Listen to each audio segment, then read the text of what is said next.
Thank you, Holly. Good morning, everyone. So great to see all of you on this first Sunday in April. Can you believe it's already April? Yesterday it was last March. Well, I don't really understand how that works. But again, welcome all. Welcome to the love and light that is Unity of Lawrence. Welcome to those watching us from afar. You're always welcome here at Unity.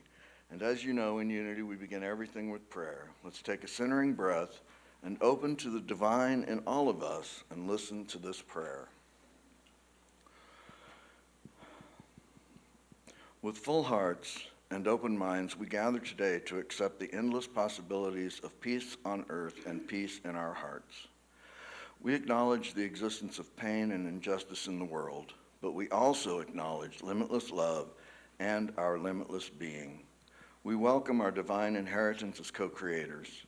We know that we are already standing in the light of love, of healing, and of transformation, and so it is. Amen. As you know, our prayer chaplains are trained to hold sacred space and pray one-on-one. If there's anything in your heart to be held in prayer, please see Diane today after the service at the front of the sanctuary. Our chaplains will also pray for you during the week.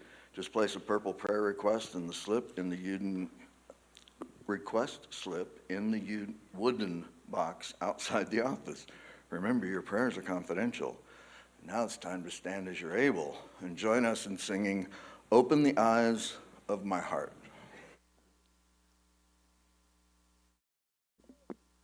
Good morning.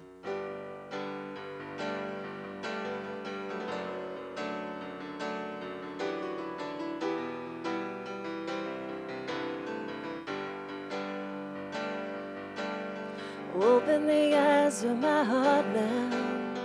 Open the eyes of my heart. I want to see love. I want to see love. Open the eyes of my heart now. Open the eyes of my heart. I want to see love. I want to see love. To see our lives lifted up, shining in the light and the glory, held in the power of love, as we sing holy, holy, holy. Holy, holy, holy. Holy, holy, holy. Holy, holy, holy. We want to see love. And let's look at your neighbor, say hello. See all the love out there?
Holy, holy, holy.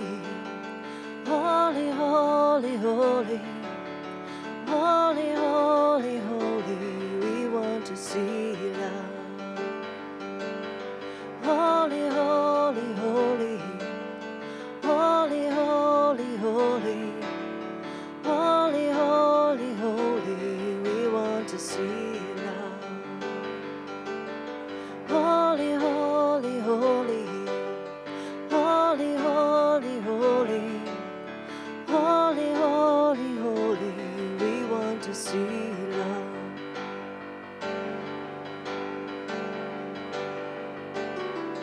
Open the eyes of my heart now. Open the eyes of my heart. I want to see love. I want to see love. Open the eyes of my heart now. Open the eyes of my heart. We want to see love.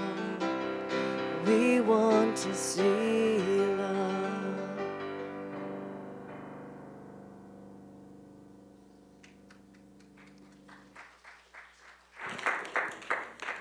You all sound so awesome from up here. And now please join me in citing our unity intentions. Please affirm with me unity's founding principles together. There is only one presence and one power in the universe and in my life, God, the source of all good.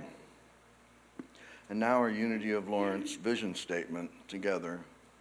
United in divine love and joy, we celebrate a peaceful and abundant world for all. And now our Unity of Lawrence mission statement together. We are a thriving spiritual community, sharing love, building bridges, and inspiring transformation. And now please welcome our special music with John Keck.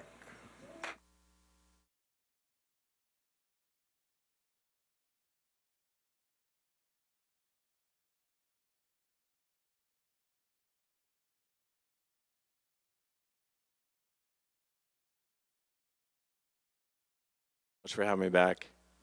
It is a pleasure. I'm going to start with a song called Monday Night, Normal Heights.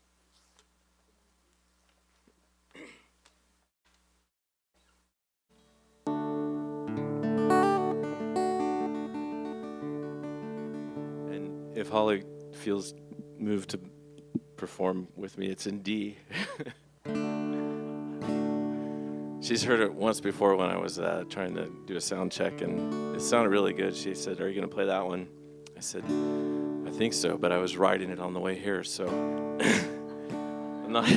I like to just live on the edge. If you can't tell by the way I dress, my shirt could pop open any second, so just. I talk a lot too, but I know we're on a plan. And you can feel it too. I just wanted to say I was driving through the desert, and I was watching the map as I was going, and there were these lines all over the place, but everywhere I looked, there were no lines. Just this beautiful desert and the sunset that I was driving into. I finally got to this place I was going in San Diego, which is a really cool artist kind of community, and it's called Normal Heights, which is funny. And it was a Monday night, and I started thinking about what I'd seen and who I was and what I wanted to be and my identity, and these lines started coming to me.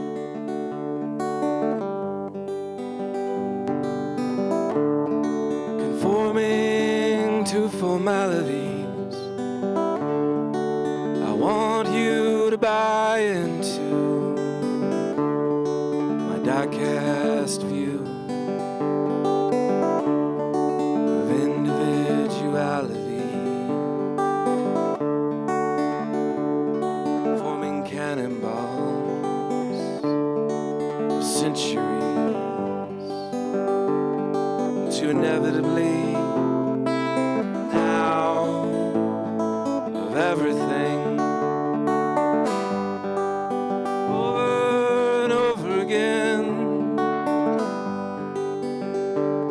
until maps things that'll never be form lines of separation from you and me, named for kings and queens that don't belong to me. And I thought of this as I thought of us aspiring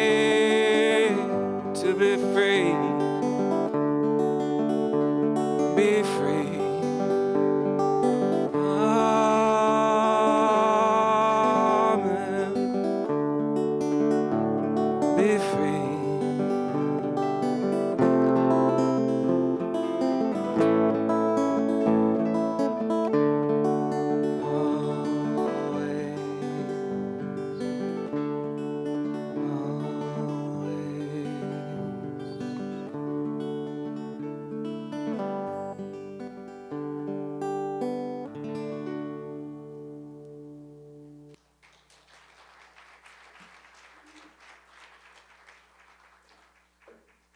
Thank you, John. Cindy Smarsh, also known as Cindy D. Whitmer, is a coach, counselor, speaker, and author who has over 35 years of experience helping people transform their lives. She has spent the majority of her life in various church ministry roles as well. She genuinely appreciates life and believes love is the answer to everything. Welcome, Cindy.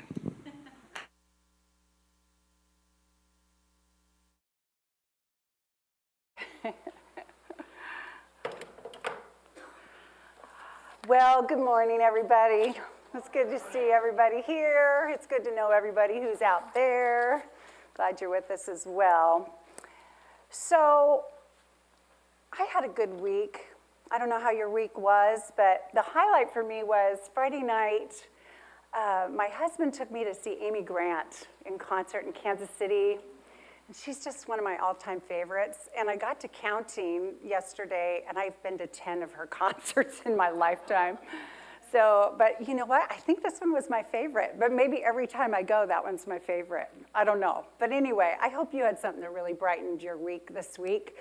It's good to be with you. Genuinely good to be with you and have the sun shining and so forth. So I want you to tell me, not be shy here, but tell me some of the words you would use to describe the world you are living in right now. What words would you use? And don't be afraid, you're in a safe space. But what words would you use? Let me hear them. Chaotic. Hell. In transition. Scary. What else? Opportunity. I missed some over. Interesting. Crazy. Disappointing. Disruptive. Surreal. I missed one. Which one? Dismantling. Yeah, okay.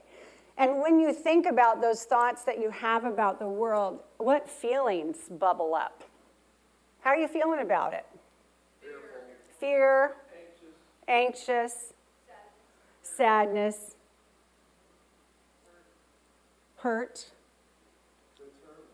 determined, hopeless, hopeful, okay. Okay, really good. Thank you so much. So, you know, a lot of that doesn't feel great, right? A lot of it doesn't feel so great. So many of you are struggling with the world that we live in right now, and probably most of us can understand that and even validate all of those feelings that you are having. I mean, I certainly can too, as these are uncertain times, right? And I don't know what's going to happen. Actually, from day to day, we really don't know what's going to happen as far as it looks to me. And I know, too, that humans are very challenged with any change whatsoever. And there's a lot changing very rapidly. So we're out of our comfort zone, generally speaking. So anxieties are rising across the nation, actually, and the world. So, but in a way, I got to thinking about what's happening right now, and it kind of reminds me of 2020. Now, just hang on for a second, because I know it's different. But what it reminds me about that is when, you know, the COVID pandemic became this stark reality for all of us, and kind of seemed like suddenly, in a way, right? We heard little rumblings about it, and then all of a sudden, you know, the world shut down and kaboom, kabang, and right? And we really didn't understand the implications of it at that time, and we really didn't know actually what was happening in lots of ways, and there was a lot of information, and it was like, who do I trust? What is accurate? What is the truth, right? And our lives were really flipped upside down, personally and professionally in many ways, and our country was divided, right, and the world around that issue. And things genuinely looked pretty bleak for quite some time, affecting literally every aspect of our lives, financially, health-wise, personally, professionally, educationally. I mean, it really touched most areas of our life, if not every area, and we did not know what was going to happen. So, yeah, we came out of that experience, you know, hopefully mostly unscathed, but also hopefully better and wiser and choosing to live differently because of it. So I want you to think back to that time and ask yourselves, what got me through that crisis?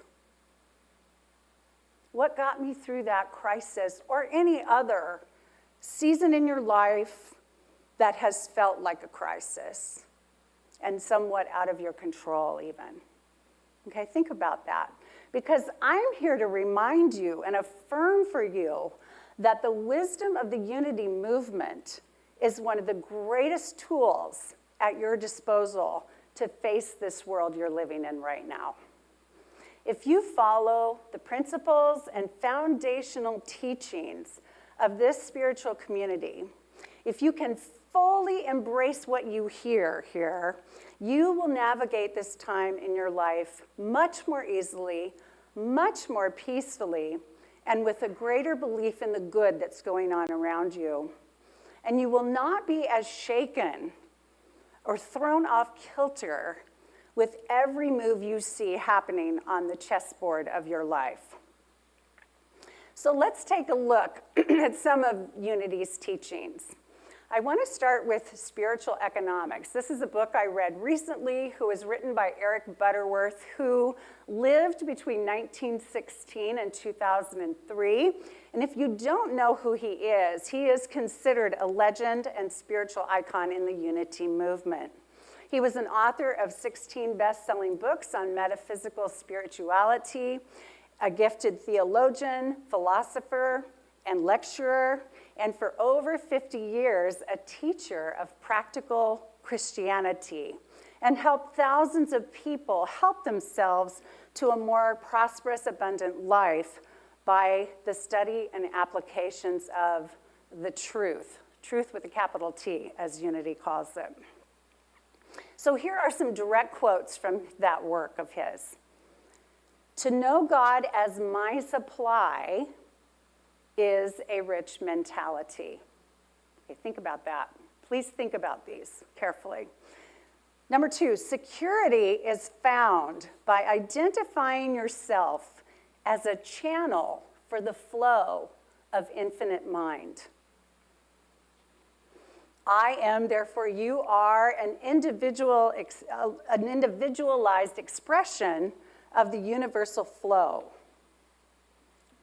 He says to live your life from day to day as if God's supportive substance were as exhaustless and dependable as the air you breathe, because it is.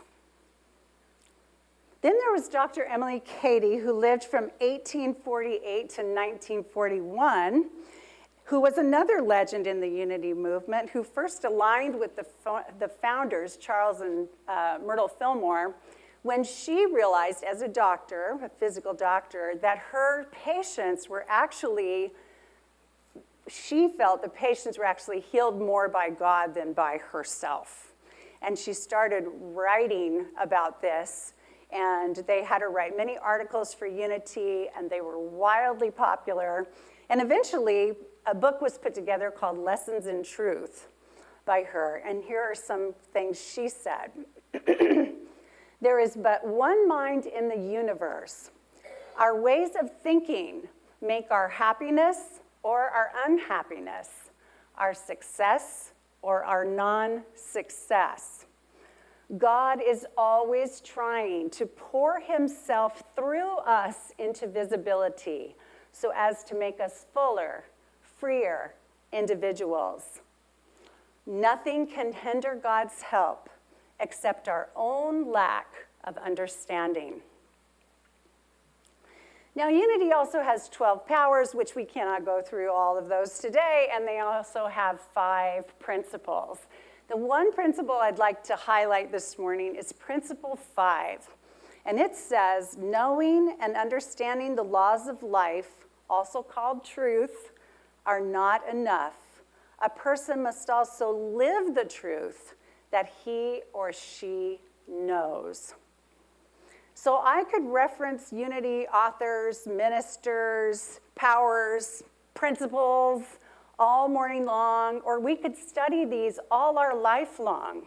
But if we don't put them into practice in our day-to-day lives, they won't help us. So a little personal story here. So last week I went to Boston to see 2 of our kids and was a spoiled, rotten mother for 5.5 days and just had a wonderful, wonderful time. Just, you know, those experiences where you just want to soak up every moment and capture them and never let them go. That's what it was like for me. I'm so very blessed in my relationships with all of our children and grandchildren.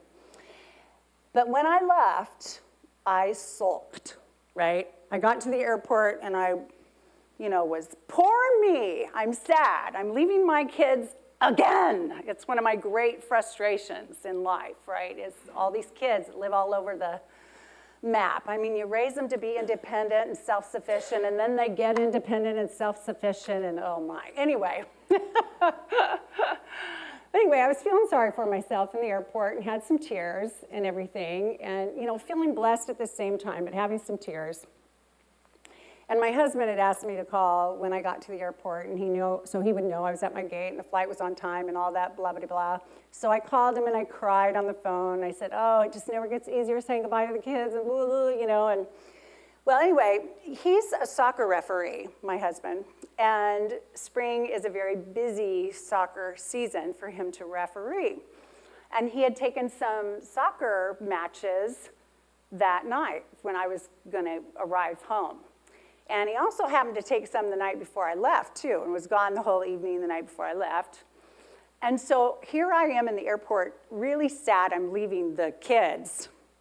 And then I start to get mad that he's not going to be home when I get there.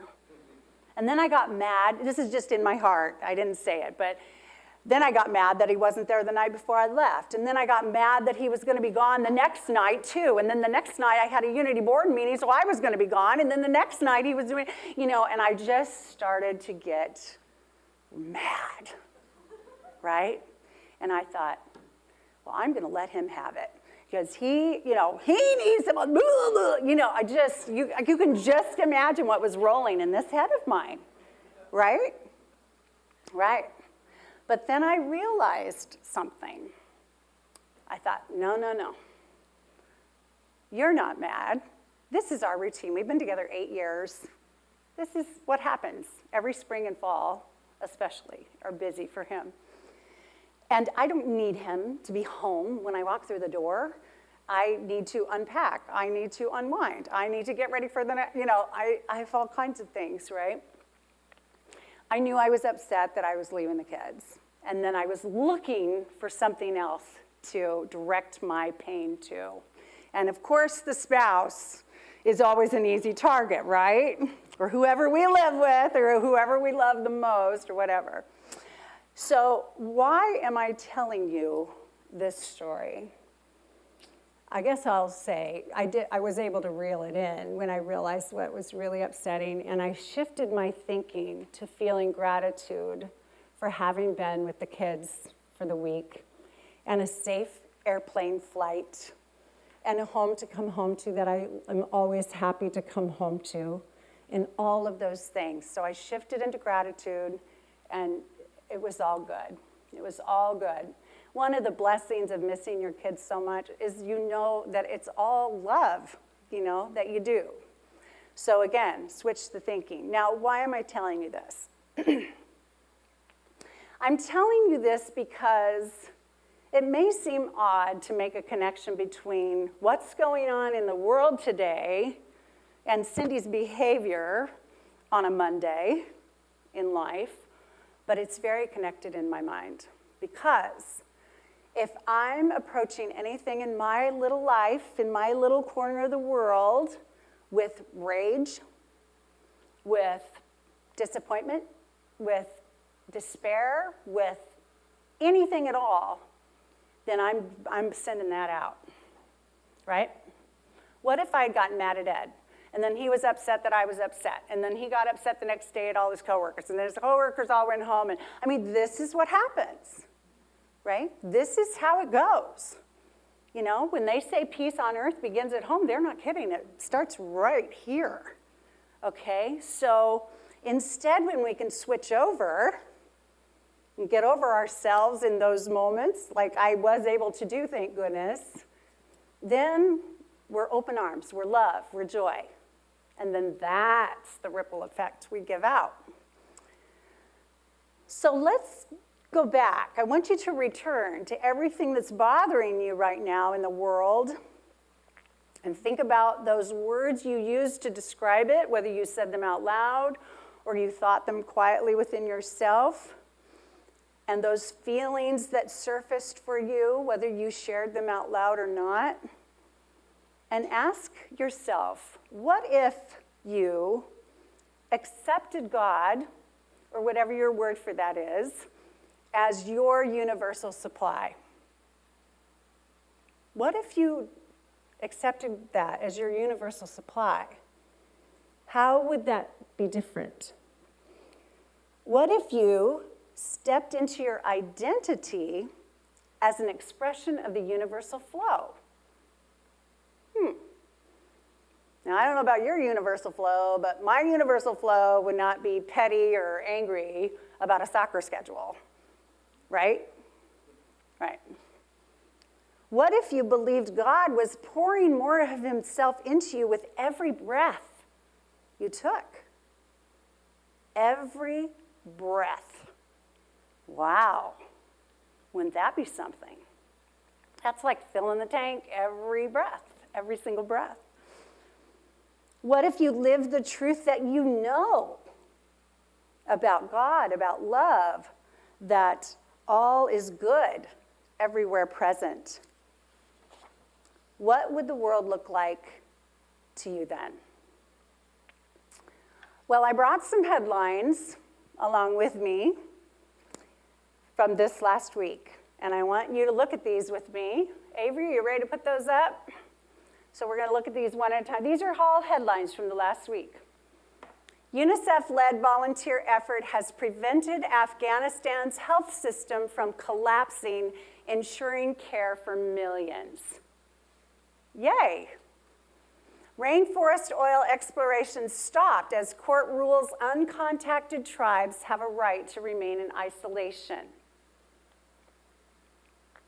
Boy starts nonprofit and recycles 625,000 batteries by age 15, with hundreds of youth joining in. Researchers discover new mechanism for rapid liver regeneration to restore damaged livers. Presumed extinct, the world's smallest otter found in busy Nepal River after 186 years without a sighting. 49-year-old becomes the first blind woman to swim the English Channel, saying nothing is impossible. And a record number of 736,000 sandhill cranes flocked to Nebraska in spring migration with no bird flu. Okay, so that is just a teensy,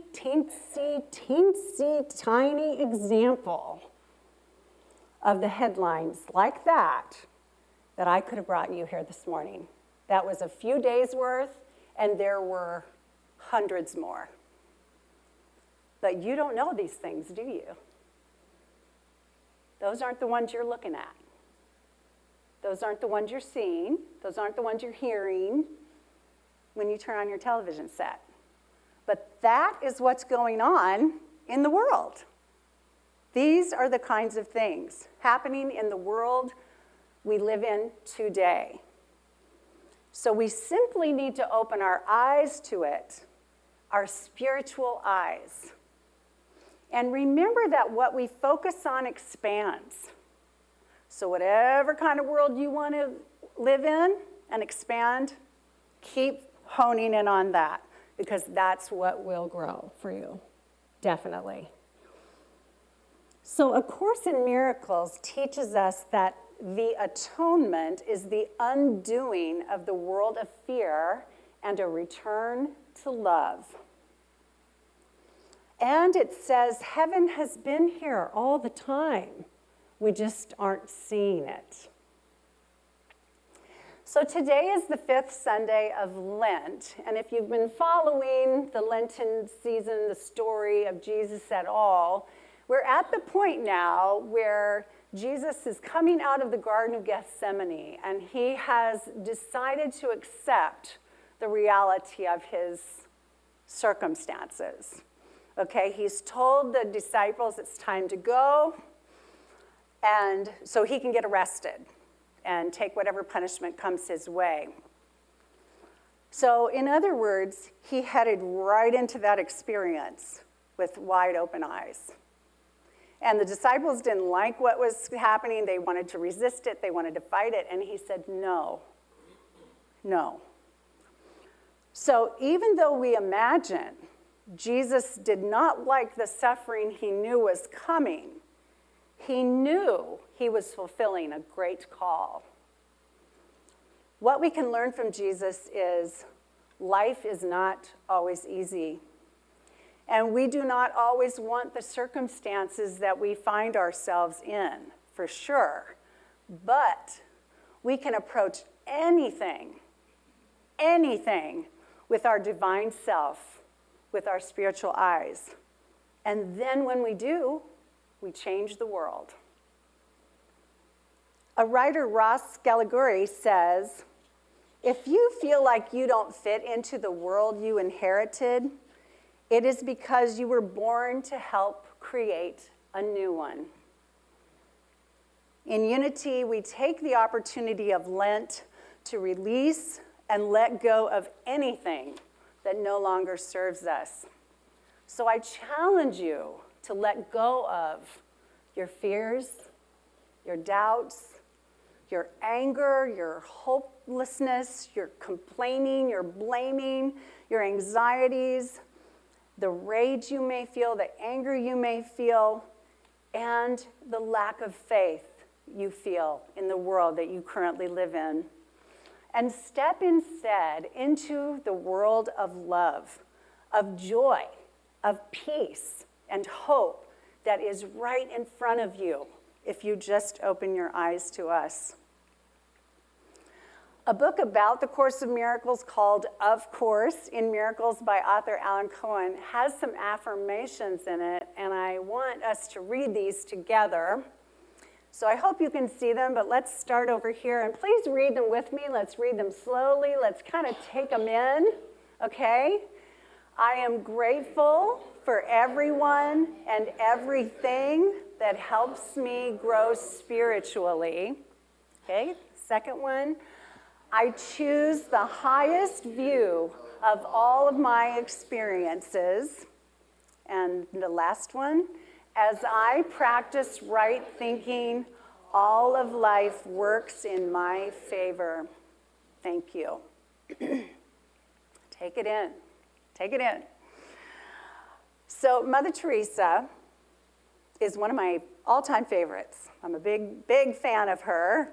And I just heard a story recently that I hadn't heard before, and I love it, and I want to share it today.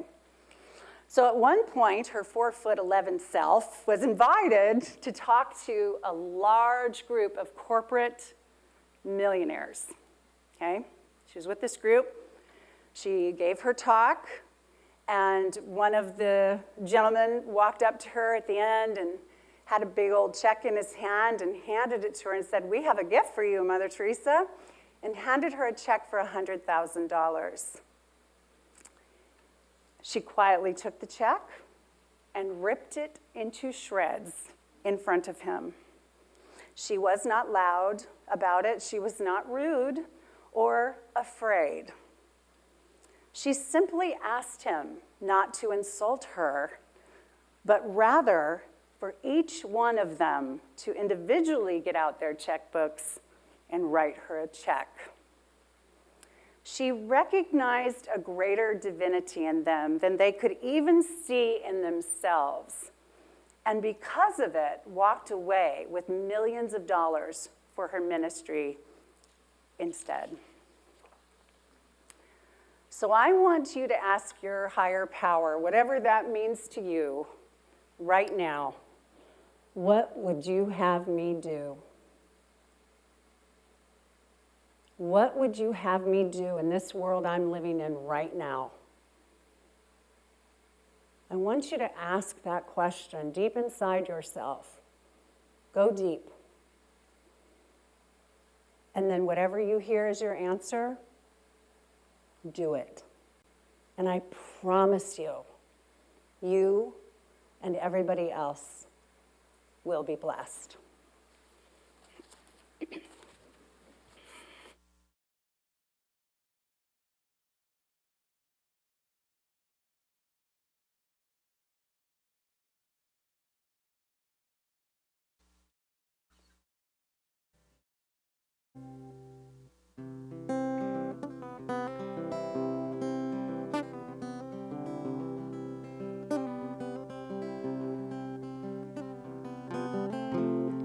You're like the lilies of the morning, so beautiful and free. I want to wrap my arms around you. You mean the world to me.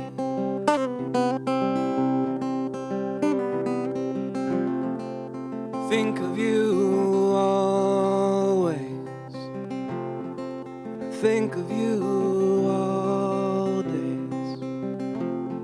First thought I have in my awakening, last thought I have before I go to bed.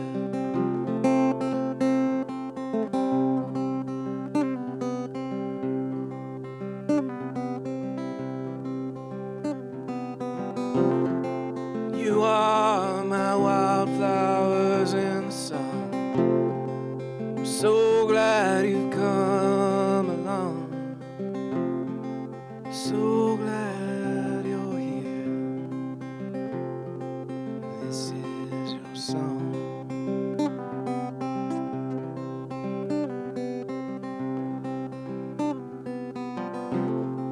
'Cause you are my lily of the morning, so beautiful and free. Wanna wrap you in my arms, my eternity.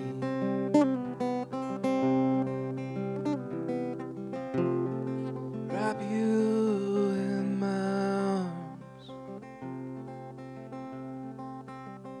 for eternity.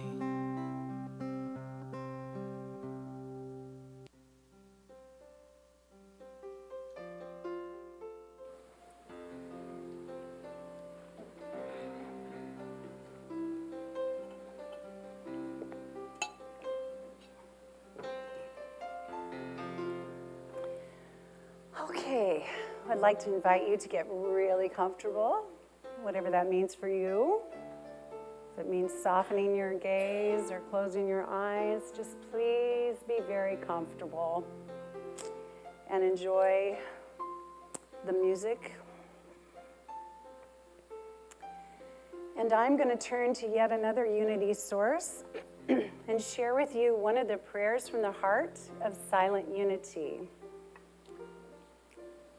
Silent Unity is a prayer program ministry that's been going for ever in the Unity movement, 24 hours a day. And I thought this prayer was particularly helpful for what we're talking about this morning. So as much as you're able, please take in the prayer I read to you while you're relaxing. My mind, body, and spirit are sheltered in one presence, one power, and one wisdom. I invoke that shield of love today and know all is well. There is nothing to fear, for I am always guided, protected, and safe. I am one with the highest source of power in the universe. So there is nothing to fear. Knowing that each energy, element, and action is part of the divine orchestration of life, I face any shadow and offer my light.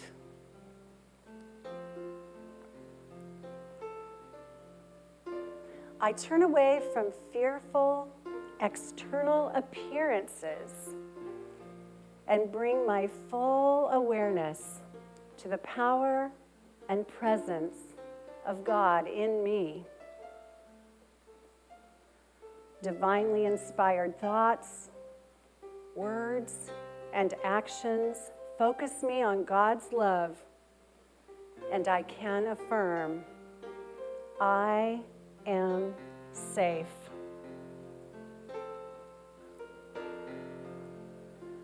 The universe is always supporting me. When fearful or confused, I pause to breathe, relax, and listen to divine guidance within me. And from this centered place, my actions, thoughts, and deeds align with spirit, and I am protected. Wherever I am, God is. You are safe and secure, surrounded and shielded in the powerful presence of God.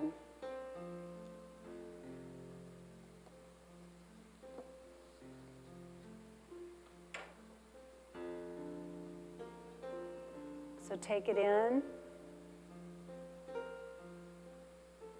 It's there for you, always. Keep it close and use it for your greater good and the greater good of all.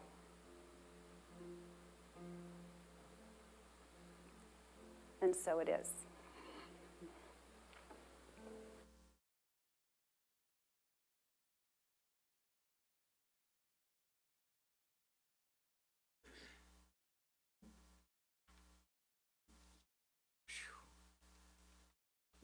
This is such a beautiful day. I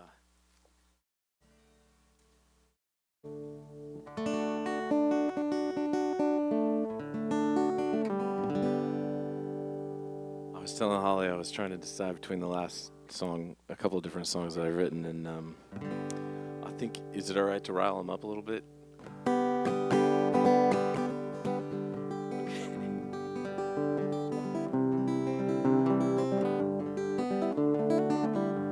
I have to remember how it goes every once in a while.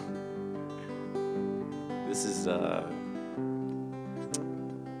song I wrote when I was really questioning my faith and spirituality and looking for some answers that I wasn't finding, and I was being given a lot of options. So I thought I would start to define what heaven meant to me, and I was raised on a lot of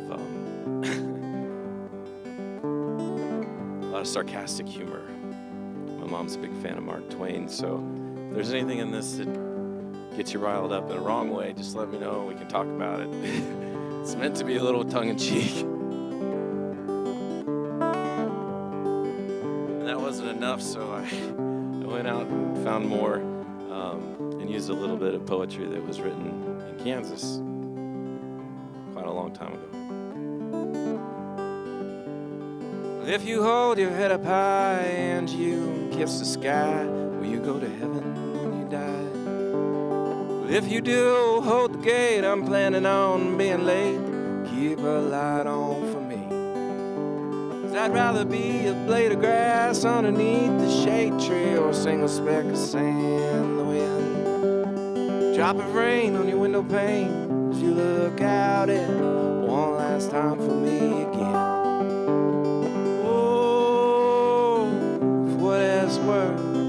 I'd rather be here on earth. Oh, for what it's worth, I'd rather stay here on earth. How often at night, when the heavens are bright, from light, flicker, and stars, have I stood amazed and asked as I gazed, does the glory exceed that of ours? Oh, home on the range, with the deer and the antelope play, and we're seldom heard a discouraging word. The skies are not cloudy all day. Oh, those skies are not cloudy all day.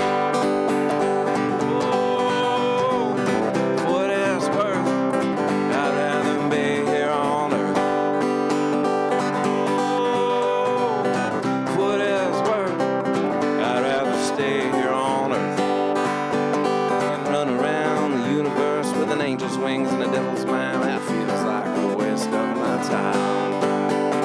And I prefer to defer from a ride on your cloud nine.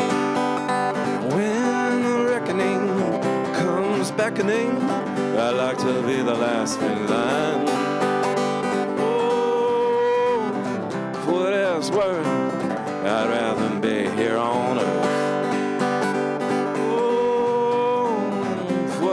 I'd rather stay here on earth.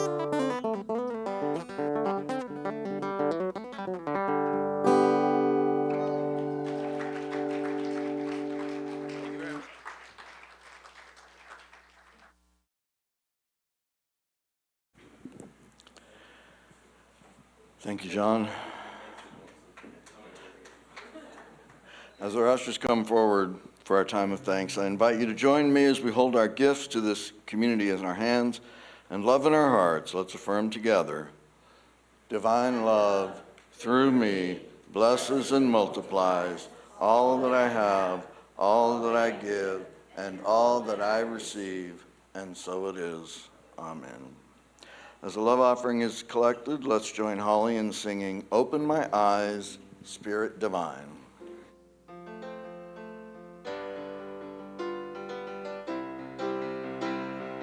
Open my eyes that I might see visions of truth thou hast for me.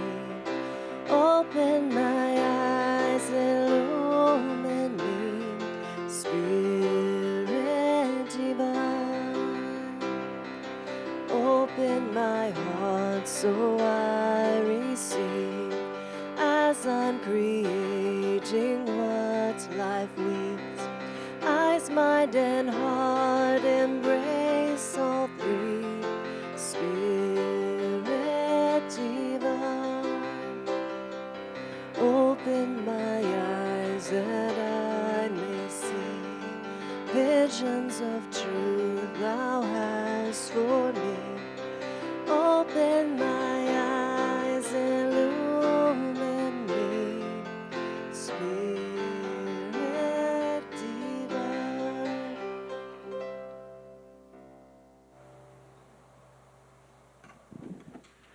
And here is our prayer of thanks. Please listen. We are grateful and we bless the flow of good that supports our Unity community. We stand in the knowing that the flow of good goes forth only to return again and again, and so it is. Amen. A special welcome to our guests today. Thank you so much for joining us. For more information about Unity of Lawrence and the Unity Movement, please pick up a welcome packet in the foyer. The new April Bulletin is available in the foyer. Sunday Lunch Bunch is meeting at Big Mill, 900 Mississippi Street. Everyone is welcome. UOL Choir will be performing for our Easter service. The next practice is tomorrow, Monday, April 7th at 6:30 p.m., and we will continue through April 14th. Everyone is welcome to come and sing. See Holly if you have any questions. The sign-up sheet is in the foyer. Remember, open meditation Tuesdays at 6:30 p.m. Everyone is welcome. The men's and those who identify as male group gathers on Thursdays at 7 p.m. right here. Women's group will be meeting April 17th, 6:30 to 8 p.m. in Fellowship Hall. Colleen Riley will take us on a trip to Egypt. Imagine that in an hour and a half. That's a pretty good deal. Metaphysical Explorations at Unity will meet next Sunday, April 13th, after the potluck from 12:45 to 1:45 p.m. See Phil if you have any questions. And speaking of the potluck, let me introduce to you Cindy Smarsh. Okay, you might be tired of hearing me talk this morning, but anyway. So at Potluck, the Climate Consciousness group is asking us to do some things differently for Potluck, okay? So we've been collecting cloth napkins. So again, if you have any of those to donate, please bring them. And we would love to have more. We have about 36 or so, but we like more if possible. Bring them clean, laundered, and folded, please. And then we're going to use real plates and so forth from now on. So please be responsible for your dinnerware, for your plate. Okay, I know that sounds, you may think I'm treating you like 5-year-olds. I don't mean to sound like that. But there's been an issue with a lot of dirty dishes left over at the end, dirty pans, dirty bowls. You please be responsible for the dishes you bring and for the plates and so forth that you use. Rinse them off. There's a dishwasher we can fill up. We're also going to stop using plastic water bottles and have a big container of water with a spigot for you ready next time. So please bring a water bottle if you want, or use a real glass from downstairs. So this is just our effort to waste less and be more conscious. And so we really appreciate your help. So thank you. Thank you, Cindy. Join us next Sunday when Reverend Edna Mosier brings us the Palm Sunday message with special music by Tim Behrens. And again, remember to bring a dish for the potluck next Sunday. Now it's time to rise and sing as you're able the peace song.